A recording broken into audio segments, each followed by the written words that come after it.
We are going to be looking tonight at calmness. And I want to explain to you the direction I'm coming from with this. I think it's a character trait, so I can defend it in that way. But we have been looking at the Holy Spirit, trying to connect here and there with some of what we talk about in the morning. And I really feel like part of the indwelling of the Spirit, what it brings us is calmness. And if we'd also like to connect a little bit back to the fruit of the Spirit from last time, and I'll show you a little more why I think this here in a second. I think there is a piece of self-control that is the controlling of your actions and not falling into bad habits and sin and anger and all of that. There's that side of self-control, but I think there's also an element of self-control that has to do with our demeanor. And I think calmness has a lot to do with that. So I want you to imagine just for a minute. I don't remember how long ago it was now. I feel like it was 6 or 8 weeks ago. There was a ladies' prayer group meeting up here on a Sunday afternoon at 4. By the way, if you've not noticed in the church bulletin and you're a lady, there's a ladies' prayer group every other week. They would love to have you come be a part of that and pray with them if you don't already. But they were up here, and they noticed when they came into the building, there was a little bit of a haze in the building. And so we called out the fire department, and they looked, and they went in the attic. It was a hot day, but not like a today hot day. It was kind of a warm day, and they've got all their gear on. I felt kind of bad for them as they went around. And I was thinking about, I was thankful that it was happening at about 4 and not at about 5:15 or 5:30 when we're all in here, and then suddenly there was a haze, because I don't know exactly what that would go like. I understand we have plans. I understand that we understand how those things are supposed to work. We even have a bunch of teachers among us who do fire drills and things like that. Our safety people in Oregon, I don't know if this has ever been suggested here or not, the guy who did safety in Oregon wanted to have a fire drill during service. And I was so on the fence about that, because I understood the safety aspect, and at the same time, I just pictured myself getting to a really important point, and then suddenly everybody jumping up and leaving. So, but anyhow, we know there's a plan, but at the same time, it's different when there is a plan and when something is actually going on. And so I was thinking about, during the midst of all that, we here at Southwest, if you're visiting and don't know about Churches of Christ, or if you just don't know who everyone is, we have elders, and there are 7 of those men that have been selected by the church to kind of be the leaders. That's our scriptural design. We have deacons, and those deacons, in theory, they all have jobs of some kind to do, and they do those jobs, and usually they're more of service-oriented kinds of things. So, for instance, Russell Neal is the deacon that does fellowship things, and so he was setting up chairs and tables and making sure the potluck went well today and all of that. We have deacons that do all kinds of things. We have deacons that handle sound and video and everything you could think of. And then we have a ministry staff that does stuff, and we do not just on Sundays. We do things during the week too. We work and do things. We have a church secretary who does things. By the way, if you got your bulletin this week and you thought, this suspiciously looks like last week's men to serve list, it is, because your preacher printed the bulletin this week and didn't know that hadn't been changed. Dana wasn't here on Friday. And so if there are any mistakes in the bulletin this week, that's my fault, not hers. But we have all these people that do jobs.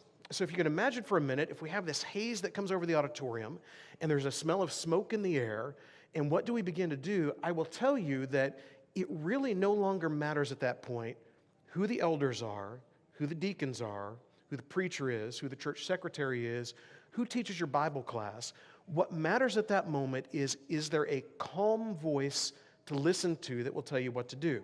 And I'll pick on Trent since he's not here. Trent's a firefighter, and so I feel like Trent will be the calm voice who fire is not a new thing for him. And Trent could say to us, okay, there are exits here, and if you're sitting over here, go this way, over there, go that way, and let's calmly exit the building. And if you've never listened to Trent before, Amy, I'm sure you listen to him all the time, but if you've never listened to Trent before, you would listen to him in that moment. And you would say, okay, I'm going to go and do the things Trent would have me to do. There is a value in calm. You have probably also been in the other side of that, where somewhere along the way something happened and people began to panic. Sometimes there's probably a call for that. Sometimes that seems like the reaction. But generally speaking, it is not all of that good a way to do things, because we don't find ourselves moving in the right direction, in the right speed, in the right level of anxiety we need to have if people around us begin to panic. Things just kind of spin out of control. So when we look at calmness tonight, I want you to think a little bit at least as calm as opposed to panic. So we'll start as we have been with Webster's definitions. Starts with weather-related kind of things, I think. A period or condition of freedom from storms, high winds, or rough activity of water. I always think of this in terms of, you probably think in terms of hurricane because we're in Oklahoma. For me, growing up, you think tornadoes, I think hurricanes. Did I say hurricanes the first time? I had hurricane in my head. I think hurricanes because that's what I grew up with on the coast of Alabama. And there was a moment of calm in the midst of the hurricane, which seemed really weird because you had the eye of the storm that would come through. And so you had all of this, the roughest of the rough of the wind and the waves and all of that. And then you would have about 30 minutes of calm as that eye passed over. And it was a really weird thing. Or for us, with winds and tornadoes and all of that stuff, once all that is gone, a lot of times you will kind of have this eerie calm that is there. It is also the complete absence of wind or presence of wind having a speed no greater than 1 mile, that should be per hour. Again, we're not familiar with this in Oklahoma, are we? You get on the phone outside and there's not an absence of wind there. Then it gets into a little more of what we're familiar with when we think of calm, a state of tranquility. So there is just this tranquil kind of peace, or a freeness from agitation, excitement, or disturbance. And maybe this is not anything like your life looks. You have a lot of excitement and agitation going on around you. Or often implies a contrast with foregoing or nearby state of agitation or violence. And so you might have one place where there is violence and agitation going on, and then you gradually move away from that, and you find calm. Not to pick on Memphis, if anybody likes Memphis, but proximity to Memphis with where I used to live, I've driven through Memphis many times. There are parts of Memphis I don't mind driving through at all.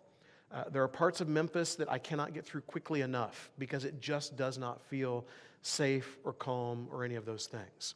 Now, the reason why I connect this with self-control is this. The Greek word that we find in Galatians 5 for self-control is enkratia.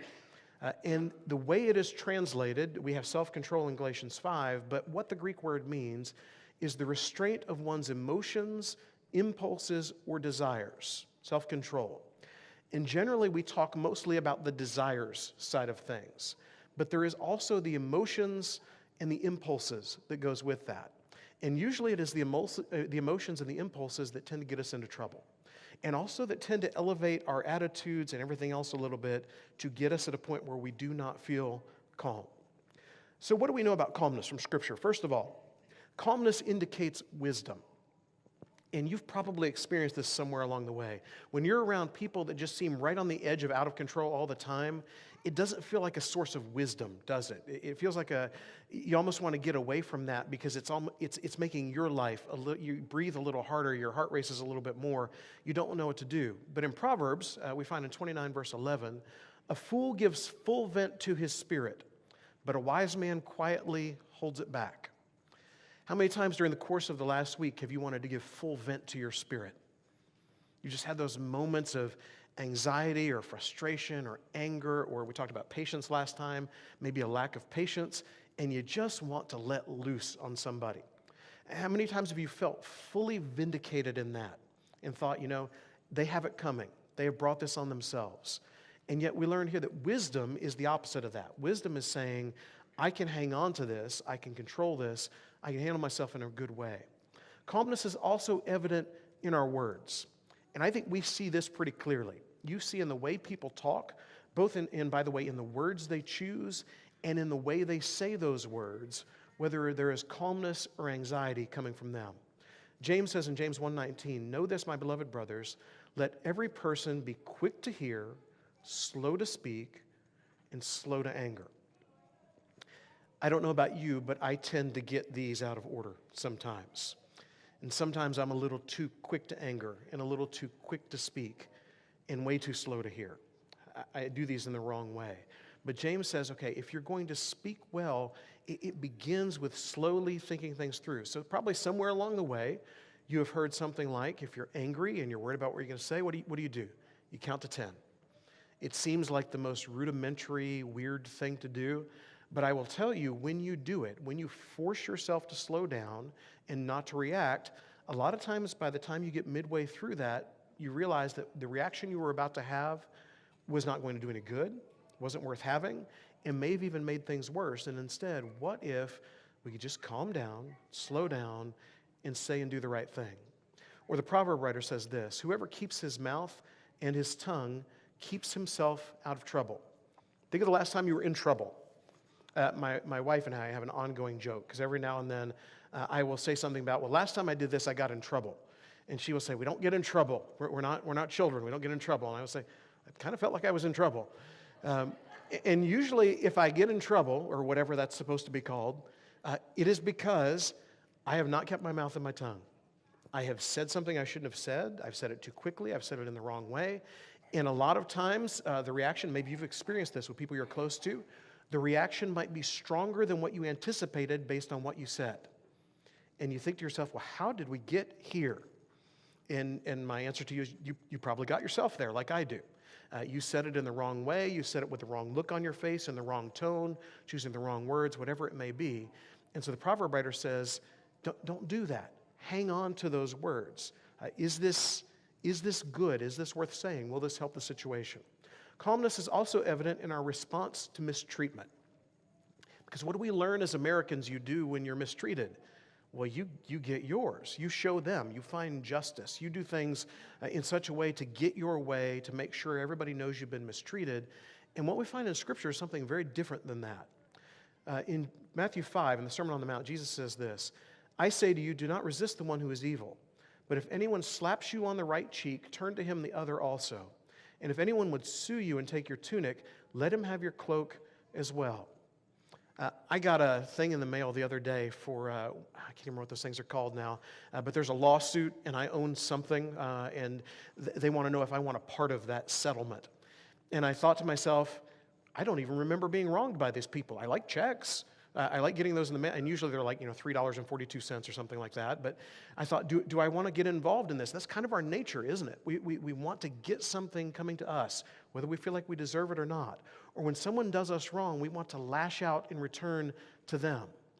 And yet, what do we need to do instead? Jesus shows us to turn the other cheek. And then we see, by the way, the example of he does this too. Peter writes about it in 1 Peter 2. For what credit is it if when you sin and are beaten for it, you endure, but if when you do good and suffer for it, you endure? This is a gracious thing in the sight of God. For to this you have been called, because Christ also suffered for you, leaving you an example so that you might follow in his steps. So Jesus isn't just telling us this in Matthew 5, he lives it out. Peter watched this happen.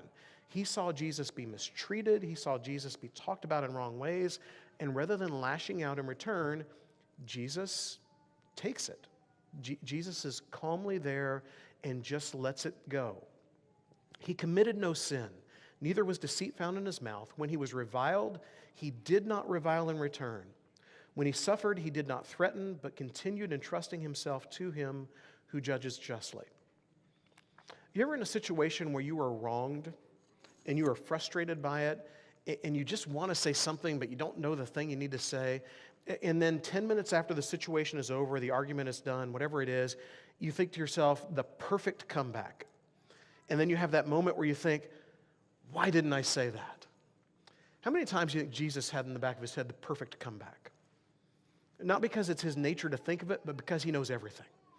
And he knew the thing that could have shut it down, the thing he could have said, and yet instead of all of that, he just takes it. And if he can, then you and I can as well, because he had every reason in the world not to, and yet he did. And then calmly he took it. So where can we find calmness in our lives? And rather than just look at character examples of this, I thought we'd look at a couple Psalms and then something from the life of Jesus tonight. First of all, in Psalm chapter 18. And we read at the beginning of Psalm 18, in the introduction there, that this is a psalm that David writes when he is rescued from Saul, when God has come to his aid and helped him out, and this is the way he feels in the midst of that. So in Psalm 18, starting verse 1, he says, I love you, O Lord, my strength. The Lord is my rock and my fortress and my deliverer, my God, my rock, in whom I take refuge, my shield and the horn of my salvation, my stronghold. I will call upon the Lord who is worthy to be praised, and I am saved from my enemies, the words we sang this morning. And in verse 4, the cords of death encompassed me, the torrents of destruction assailed me, the cords of Sheol entangled me, the snares of death confronted me. In my distress I called upon the Lord. To my God I cried for help. From his temple he heard my voice, and my cry to him reached his ears. To my God I cried for help. I believe this is the first key to where we find calm. It is to know where to cry out for that help with that. When we feel like there's so much anxiety, so much worry, so much fear, where can we go to find help with that? And unfortunately, where we go usually is anywhere else. We want to fix it ourselves. We want to get back at the other person, find our own vengeance. We want to go out and find ways to kind of help ourselves be better and stand up for ourselves and all of that stuff. And God says, cry out to me for help. You see it even in this great leader, David, who has already had all of these victories he can talk about. He can talk about the win over Goliath. He can talk about all of the things he did even before that. And yet he still understands God is the one where I'm going to find help. And so in the midst of this being saved from Saul, he realizes that's not because of him. That's because of what God has done. Further down in the chapter, he says, he sent from on high. He took me, he drew me out of many waters. He rescued me from my strong enemy and from those who hated me, for they were too mighty for me. They confronted me in the day of my calamity, but the Lord was my support. He brought me out into a broad place. He rescued me because he delighted in me. So he recognizes the enemies, they're too mighty for him. And what he finds in God is that the Lord is his support. So when we cry out to the right place, we cry out to God, I think we will find the support we are looking for from him. Because what have you found in those moments where you actually thought of the right comeback and the right timing and you used it? Where did it get you? Maybe you had a moment of just feeling like, I got him. But did it really change all that much in your life? Those moments where somebody did you wrong and you lashed out back at them and you felt vindicated in it, did it help anything? Or do you just walk away from it still feeling kind of empty with it all? When we have anxiety and fear and we try to take it to other places, do we find the solution and the resolution we're looking for? Or is there still something missing? And what David sees here is, I go to God because he is the source that can help me, and then God is going to be the one who supports, because the enemies, all the things I'm dealing with around me, they are too much for me alone. I cannot do this on my own. I need God.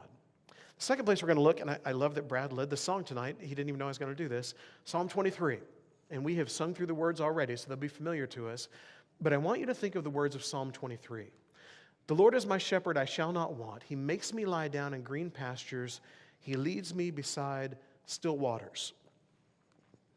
In his book, A Non-Anxious Presence, Mark Sayers tells this story about Philip Keller. Philip Keller is a farmer and a shepherd from East Africa, and he is reflecting on this psalm, Psalm 23, and says this: when all is said and done, the welfare of any flock is entirely dependent upon the management afforded them by their owner. The sheep are utterly dependent on their shepherd. When David declares the Lord his shepherd, he is expressing his utter dependency on God. David declares that God the shepherd makes him lie down in green pastures. With his insider knowledge, Keller informs us that this is rare for a sheep to lie down, that owing to their timidity, they refuse to lie down unless they are free from all fear. Sheep are naturally anxious creatures. They are also a herd, animals taking their cues from the rest of the flock.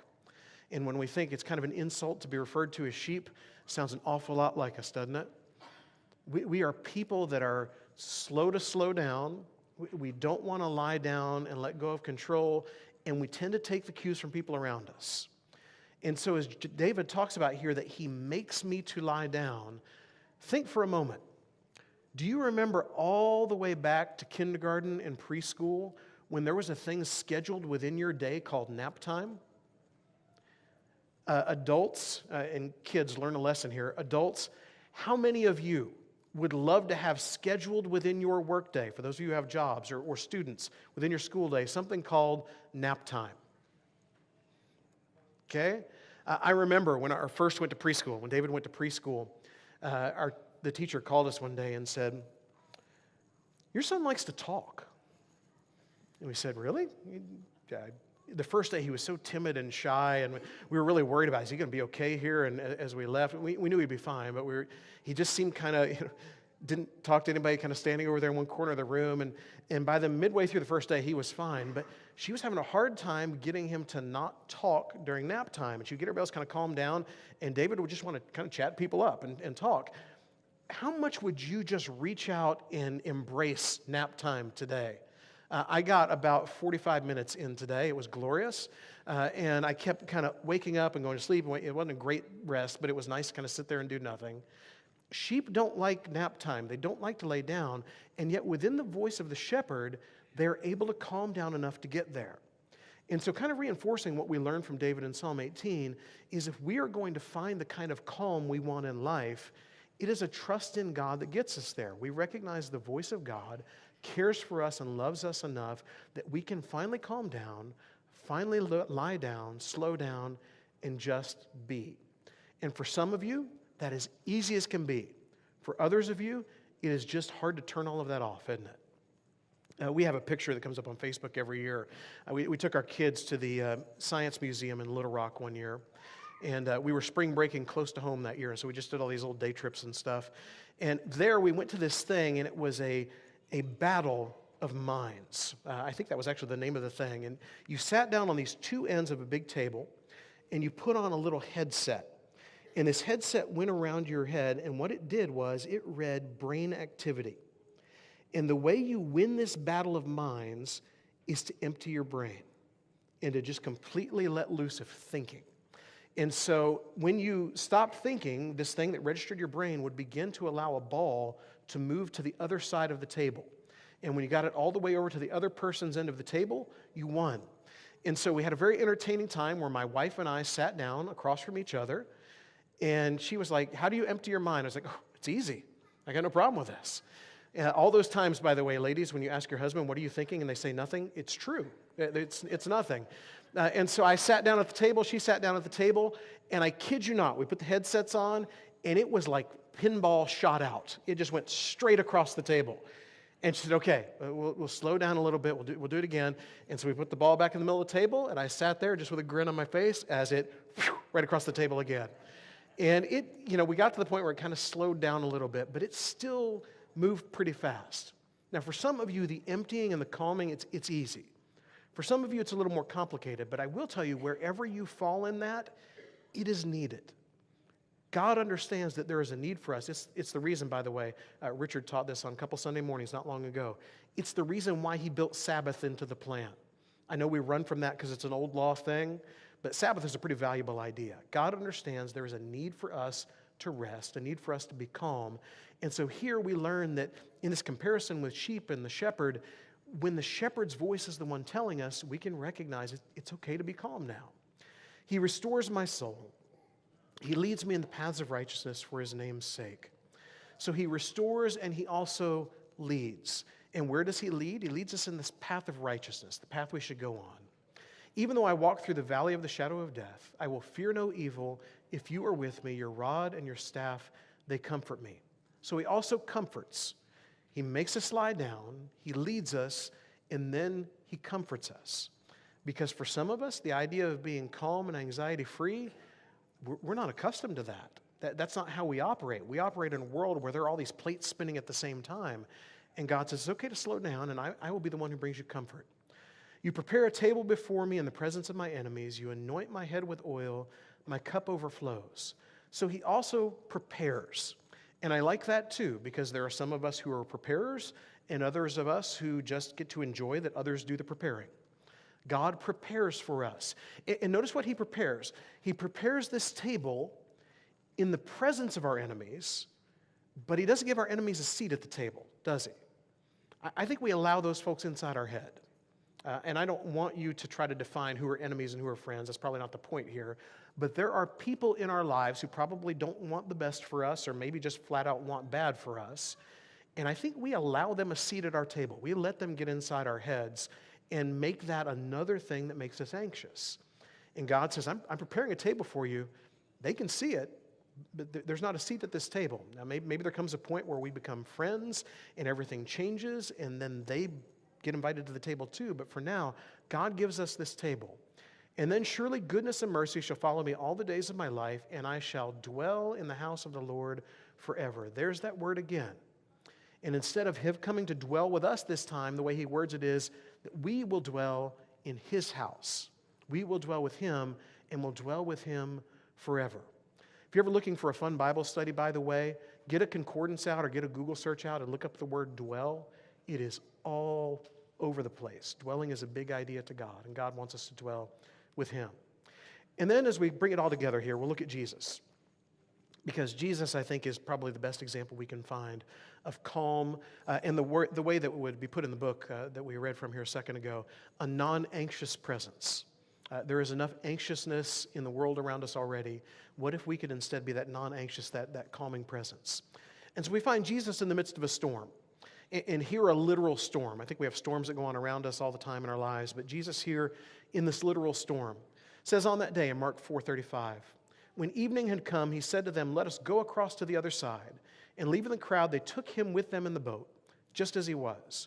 And other boats were with him. And a great windstorm arose, and the waves were breaking into the boat, so that the boat was already filling. I am not a boater. I enjoy being on a boat. We had friends in Arkansas that had a boat. We would go out on the lake with them. But I am the guy who, as soon as he is on the boat, is already looking for the life vest, just because I don't trust myself. And I am trying to be secure, but I love being on the water, but I'm not always comfortable with it.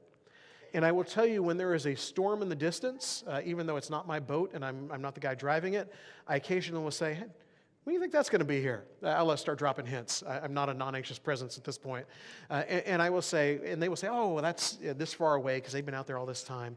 This storm comes in, and they don't, like we do, have the engine that you can crank up and hurry and get to shore. They've got to kind of figure these things out. When fishermen begin to fear the storm, you've got a problem, because these guys are comfortable with water, or at least around it a lot. And so the storm comes in, the boat is already filling, but he was in the stern asleep on the cushion. And they woke him and said to him, "Teacher, do you not care that we are perishing?" This tells us a little something about Jesus, doesn't it? He has a value of rest, clearly. I think that's built into him from Sabbath on. He understands the need for that. He's not worried at all, because he knows who's in control, and we're gradually trying to learn who's in control, and so are they. But they feel like, because he is so calm, he doesn't care. Now, we probably have people in our lives that are like this, by the way. I am guilty of this at times. I said last week that I hated speaking about patience, because I feel like I need a big mirror here and just to talk to me the whole time. Calm I'm pretty good at, probably a little too good at sometimes. And sometimes that calmness, that non-anxiousness might come across as, well, you just don't care about this. This doesn't matter to you. And I do, and Jesus does, and they're misreading this. They feel like, well, because he's asleep, he doesn't care. He's asleep not because he doesn't care, because he knows there's not a problem. He knows, if nothing else, there's a whole lot more ministry going on, and all the prophets didn't say anything about him drowning in a storm. That's not how this works. He's got more to do, more to move on to, and so he realizes there's not a problem here, but they're afraid. And I think we understand that at times too, even the calm ones among us. There are times where life feels like it's spinning out of control. We feel like we're in the midst of this storm. And at those times, sometimes we misread that for God is either not here or doesn't care. And it is neither of those things. God is very much here, very much present, as we talked about this morning with the indwelling of the Spirit. He is here with us. He is everywhere in our world, and he is here within us too. He very much cares about us. But he also understands what is worth worrying about and what is not. And the things that cause us to worry, he's in control. He is bigger than those enemies, as David told us in Psalm 18. He's above that. He's not concerned about it. So he awoke and rebuked the wind and said to the sea, "Peace, be still." And the wind ceased, and there was a great calm. Can you imagine? Can you imagine? Take it off the boat for a minute. Could you imagine the Oklahoma wind that we have if Jesus were here among us and said, "Peace, be still," and it was just calm? There was no more wind. Could you imagine? I would imagine if Jesus had decided, instead of in this year in Palestine to be there, if he had decided the time to come was Oklahoma in 2022, I imagine a tornado coming towards us, and Jesus not running for the shelter, and all of us wondering, why are you not worried about this? And him saying, "Peace, be still." And that thing just, it's not even the fizzling out that you see at the end of all the tornado videos. It's just gone. There's nothing there anymore. And so he says, "Peace, be still." And there is not just a calm, a great calm. Because you had a great storm that's filling the boat with water, and now you have a great calm. This is what Jesus does. Whatever level of anxiety you think there is in your life, whatever level of things that you are worried about, Jesus can bring a calm to you that is every bit as great and greater than that. And so he said to them, "Why are you so afraid? Have you still no faith?" We have those moments too, where maybe as Jesus guides us through the difficult thing, as the Spirit who dwells in us and brings us comfort and peace and guidance and all of those things, that we're looking for all different ways to answer that. And maybe the question in our minds needs to be, why am I still afraid? How many times has he proven himself? Over and over again, regardless of what has come my way, he is there. Why am I still afraid? And so they were filled with great fear and said to one another, "Who then is this that even the wind and the sea obey him?" I like their question. Who is this? Because they have walked alongside him. They have watched what he does. They have heard his teaching. They have left the things that they were doing before, dropped it all, and just followed. And they're still figuring it out, aren't they? This is, and maybe within this story, there are a lot of good things that we can gain comfort and peace from and calm and all of that. Within this story, this is probably one of my favorites, that guys who walked alongside him, who went to the places he went, saw the things he did, are still struggling just a little bit to try to figure it out and understand who he is. And so in those moments where we don't quite understand how it works or what he's doing or who he is or where he is at or any of those things, it's okay. We're working our way through that, but this is a question we desperately need to answer. Who is this? And it's a question that Jesus will later answer in the Gospels. He is the Good Shepherd. All the way back to Psalm 23. The shepherd is the one who the sheep recognizes the voice, and even though their inclination is not to lay down in these green pastures, it's not to rest, it's not to be led, they know the voice of the one who cares about them and loves them, and because of that, they can be calm. And so if in your life you find that there is a lack of calmness around you, you are most definitely not alone. Our world just seems to shout louder at one another. Our world seems to spin just on the edge of out of control sometimes. Everything moves at an incredibly fast pace, and it is just hard to slow down and to be calm. And yet that is exactly what God wants to provide for each of us. If you don't have it, I would guess that the reason you do not have it is you're looking for it in the wrong place. And as the psalmist tells us, it's found in God. He is the one who can bring it to us. As the disciples learn, it's not found in finding a bucket to get the water out of the boat, which is probably what our tendency would be. It's not found in jumping ship and trying to swim to shore. It is found in the Good Shepherd who is here with us. And if you need calm in your life, he will gladly bring it to you. If you've never followed him before, you can be baptized in him tonight. You can find a calmness of spirit that you have never experienced. Or if you have found yourself just getting back and looking for answers in all the other places, know that he wants you to come back to him and find the right answers. We looked at 2 Psalms of David where he's looking in the right place. We know enough of David's life to realize he didn't always do that. But he comes back around, and he understands that God is the source of everything we need. If you need more calmness in your life, if we can help you in some way, please come while we stand and sing.